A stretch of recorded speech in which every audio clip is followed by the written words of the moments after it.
for today. But tomorrow, both of those teams are going to play 2 series to make up for it. And here we see KT. They pick the second map. And it's going to be the Sky Temple. Very large map. Potential for maybe a sneaky KT Illidan, perhaps? Who knows? Either way, TeamNut have only played this map once this season, and they lost. And if I recall correctly, that is the first time, the first game of Sky Temple today, which is mind-blowing because so many teams in China love to play on this map. Yeah, TeamNut have only played on it once this season. KT have played on it 3 times, but they've only won a single game on it, but that's still one more than the Nuts have. Mm-hmm. As we take it in to Sky Temple now. And classic Maiev bans. Who would have seen that coming? Yeah, no surprise here. The Genji, I think Genji has a 100% involvement rate in the bans today. I don't think there's been a single game in which he was let through because we would have remembered that. And as such, with those down, TeamNut, we move down their list. Sergeant Hammer has been a pretty consistent ban, as has Garrosh for them. How scary is Diablo in Sky Temple? I was going to bring that up here because after you just getting pummeled by one hero, you might want to ban it just to be safe. And this time it looks like they're also getting crossed out here. No mule shenanigans. It's KT that usually bans the Diablo, as we already mentioned last series, but in this case, they are going to let TeamNut ban it out because, well, they're the ones who performed well with it.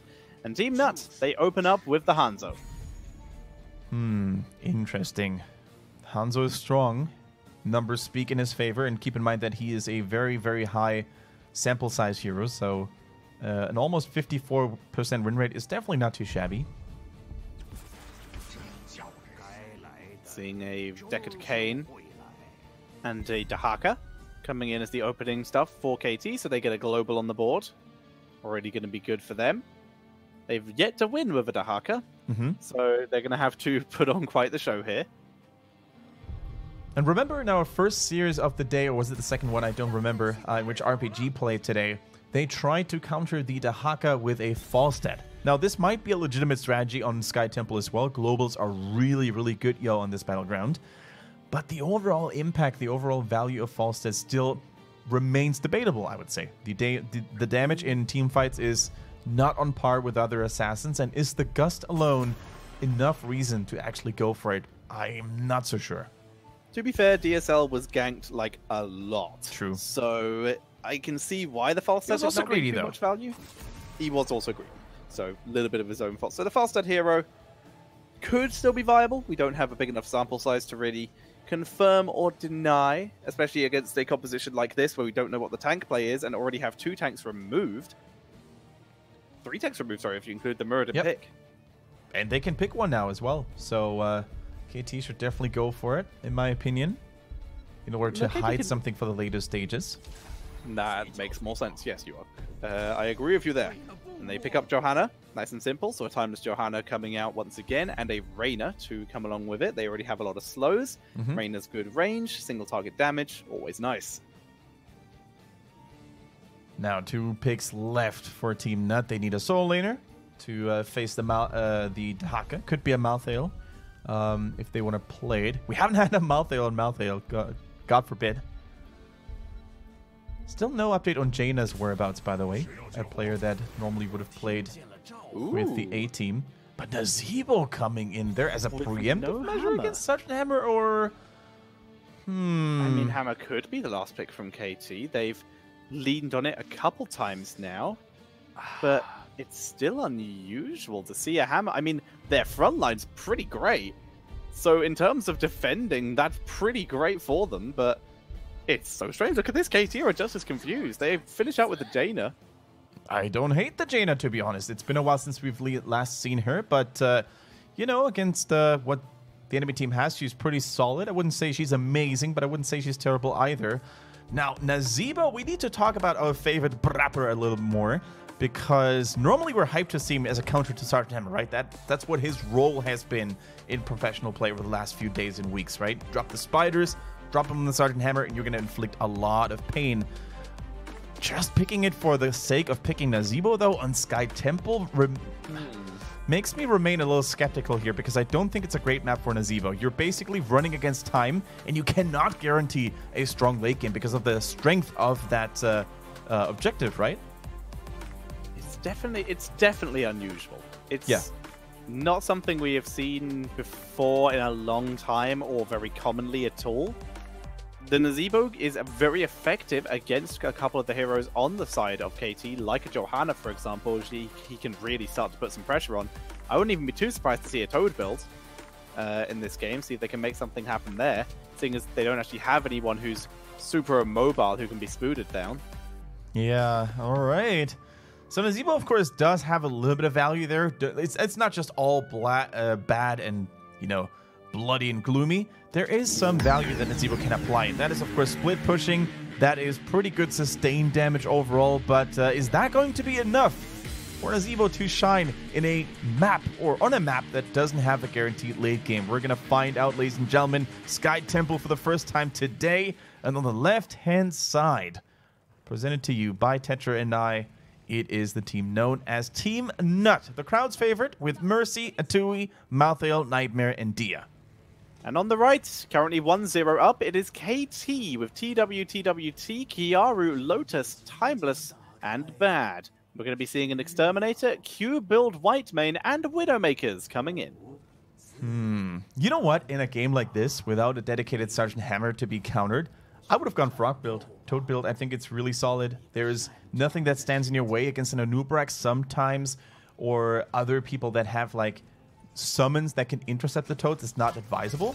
But against the composition that KT has on Sky Temple for zoning people away from the temples, I personally would have gone Toads. I like the idea.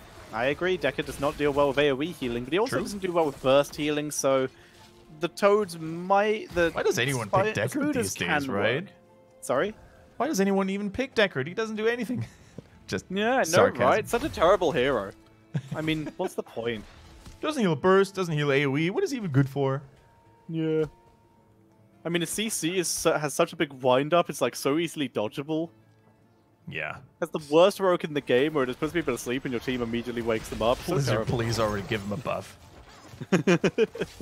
Yeah, can we, like, how do we buff Deckard? Can we make all of his heals AoE, but also heal more? He gets, like, the 20 baseline, you know? Yeah, give him the shield potions from level 1 so that he can heal burst. Make his stay on listen ult stun because it's too weak right now. All of his CC is instant, so that it's more easy to dodge. It's less easy to dodge.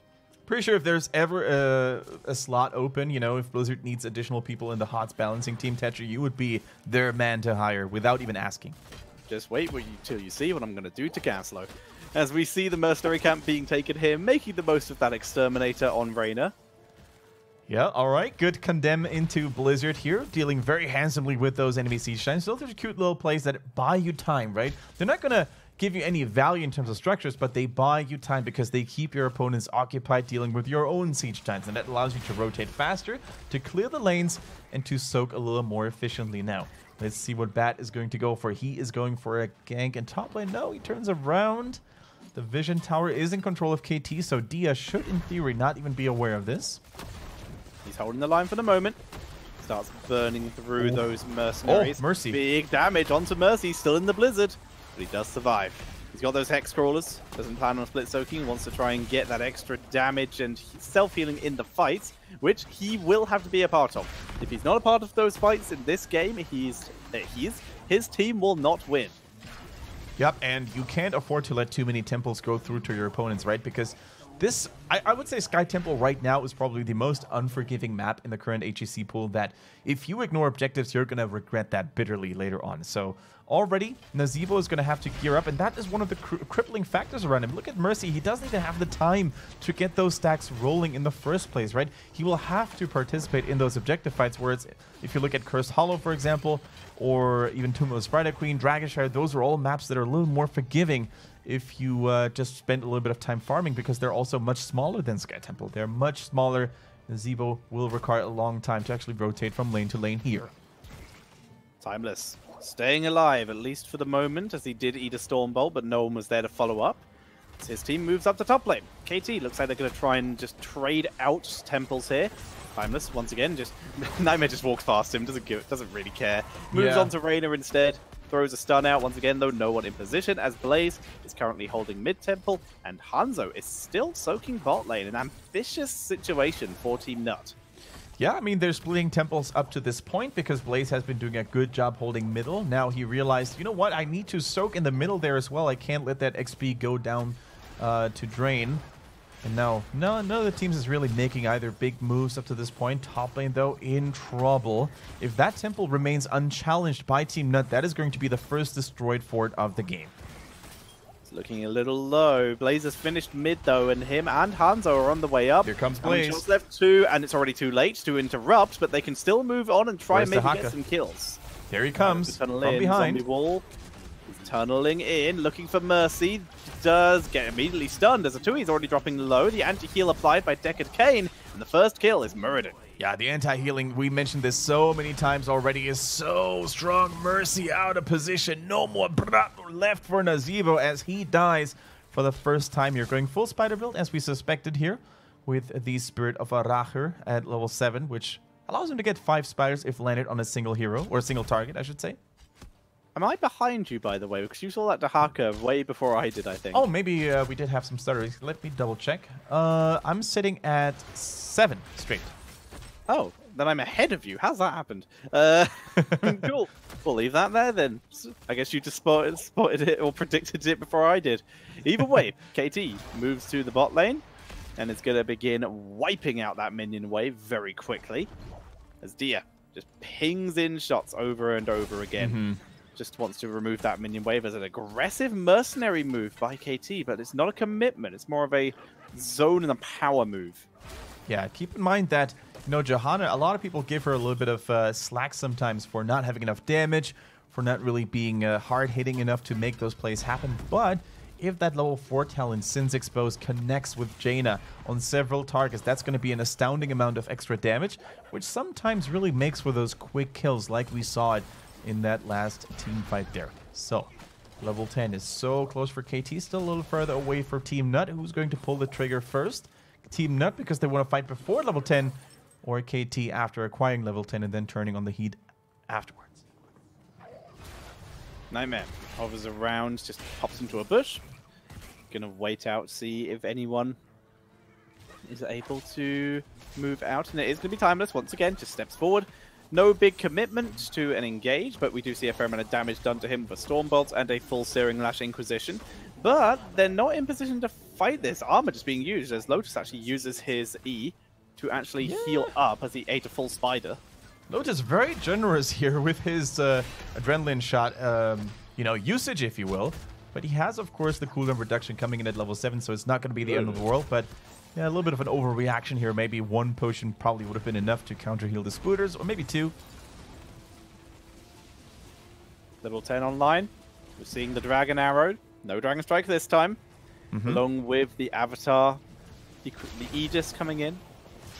And Bad is eating a lot of damage. Ravenous Spirit is here. Dragon Arrow just hits out Johanna here. Ravenous Spirit being held a very long time. Are they willing to commit? Lord Nado being used. If they were willing to commit, they can't do it for a bit until they get out of the range of that. As Hanzo's getting isolated in the background, focused down, leaps over the wall, able to escape. Yep, the Ravenous Spirit not really doing a whole lot here. Everyone was too far away from it, and now that comes with a hefty 80-second cooldown. Now, Ravenous Spirit is an interesting one. We haven't really seen that in competitive play for a long time. If Nazeebo was picked, then it was almost always Gargantuan. But Gargantuan was hit several times with those most recent bounce updates. It lost health, it lost damage, it lost a lot of things. Ravenous Spirit now seems to be the go-to choice whenever you really want to burn down an immobile target. And look at the assassins, look at the supports coming in from KT. Raynor, no blinks, no movement speed increase, really. Jaina, very immobile, does have the Ice Block, but it's going to take her a while to actually get that. And what do we have in interrupts? Not really a whole lot. Lornado, maybe. Deckard Cain, sorry, Dahaka, maybe. And Johanna, only maybe, but it's not a guaranteed interrupt like a Wave of Force from Li Ming would be. That was a lovely turnaround coming in for KT. They will, in fact, pick up Dia after what was initially looking like to be a kill on Kiaru, but a lovely turnaround and a rotation in. They get a 2E as well. And with isolation on Muradin, he will go down certainly too. And KT just got a triple kill. KT with a vacuum cleaner move here, collecting everyone of TeamNut. All the remaining members, Rainer actually getting a clean triple kill there. Super good damage coming in from him. Jaina and Rainer, I mean, they didn't even pick ace in the hole, I just noticed. Wait a minute, Rainer, you can't ignore that permanent value with Jaina at your side, but he still can. I mean, he can, right? But he was still able to get those kills, although it's pretty shocking to me that they value this more highly than the ace in the hole. I mean, in this case, it works on the objectives, it works on the minion waves, it works on the mercenaries, and it works on the boss. Boss race potential against a Hanzo team is always important, and being able to take out those objectives means Rainer can actually solo Shrine, which is something he usually has to use Adrenaline Rush for, so it works out pretty effectively. Those are all and also, pretty good points. It works on Nazeebo's Gargantuan, if Nazeebo picked Gargantuan, and his zombies. Those are all really good points. Just imagine an empowered, penetrating round destroying several zombies. Pretty satisfying, I believe. And up to this point, you know, they don't really miss out on damage. They're actually the ones killing people left and right, KT that is, so he shall be pardoned this time around. Lotus pinging in the shots against those mercenaries, making the use of that exterminator. And Timeless will be able to secure that. Spiders dodged effectively as well, so not even the harassment there. Yeah, and that is one of the most unsatisfying moments when you play Nazeebo, and trust me, I play Nazeebo a lot myself here. If you just fail to land all those spiders over and over again, it's so frustrating. It really renders you almost completely useless for a couple of seconds in a team fight as well if you go and dedicate so many talents onto that single ability. Timeless holds the area, at least for the moment. Looks to maybe move out, but being patient with it, as currently Dahaka has full control of bot lane, so don't need to worry about that, and they can just do this, force Dia off the point with level 16 just around the corner. KT are very happy to wait. Yeah, Ice Block by Nazeebo, very useful talent against that burst damage coming in from Jaina. For example, if you get trapped in a blizzard, then you use Ice Magic to counter the Ice Magic, basically. Very useful. Dragon's Era, unfortunately, not landing here. And in a 4 versus 5 situation, they pressure TeamNut so much to the point that they even pick up a kill. They do indeed, with isolation on Whitemane. They are easily going to get the second kill as well. Kiyaru has been on point with these isolations all series. Yeah, he arrived too late to the party almost, you know, because there was no one left standing from TeamNut. And then Nazeebo, unfortunately, completely shut down, zoned out as well. Couldn't even drop the Ravenous Spirit because there was no opening whatsoever with Blaze dying so early on. And that is an easy boss attempt now. KT, how much are they going to be able to get with this? They're pushing in. Haka's still in the middle. He should have a Brushstalker available relatively soon, I guess. That's probably why he is heading up to top lane. He will finish off the temple, keep an eye on the watchtower, and heads up to soak top lane. Like I said, he can tunnel in. There's a bush relatively nearby, so he can rejoin his team at a moment's notice. But until then, they're playing a little bit more passively. Yeah, the Spider's not really doing a whole lot. Didn't even use it on the boss here, who's currently wrecking that bottom keep like there was no tomorrow. The Blizzard already dismantling the bunker as well. That is why Jaina is oftentimes considered to be so good against Blaze. She can burst down that bunker so quickly, which is really convenient. Minus healing on Blaze, doesn't even heal from his own oil spill. And is KT going for the core here, Thatcher? Looks maybe like it. They're going to try and rush it down. Ravenous Spirit, though, from the side, and just on its own, that seems to be enough as a good dissuasion tool. Ah, cheeky. Burning the ice block. Malthael not able to land the extra damage to chase it down bad. And this will be a disengage by KT. So, on the one hand, you could say that was a good reaction, right? That was a good call by KT to actually abandon this mission. Don't allow your opponents to make that comeback. Especially with Sky Temple, there's absolutely no reason to do so. All they need to do is wait for the next temple or temples and then just basically, you know, manage their advantage even further. On the other hand, I think it was a little bit of an overreaction there, but Nazeebo was so far away, I don't think anyone could have actually interrupted that. So, yeah, I'm totally fine with that defensive play. KT pinged down the rest of the Bruiser camp. With one already in top lane for TeamNut, we will likely see Rainer. Actually, looks like they're going to just push bot lane again. They have catapults. Yeah. They're about to have 2 sets of Siege Giants.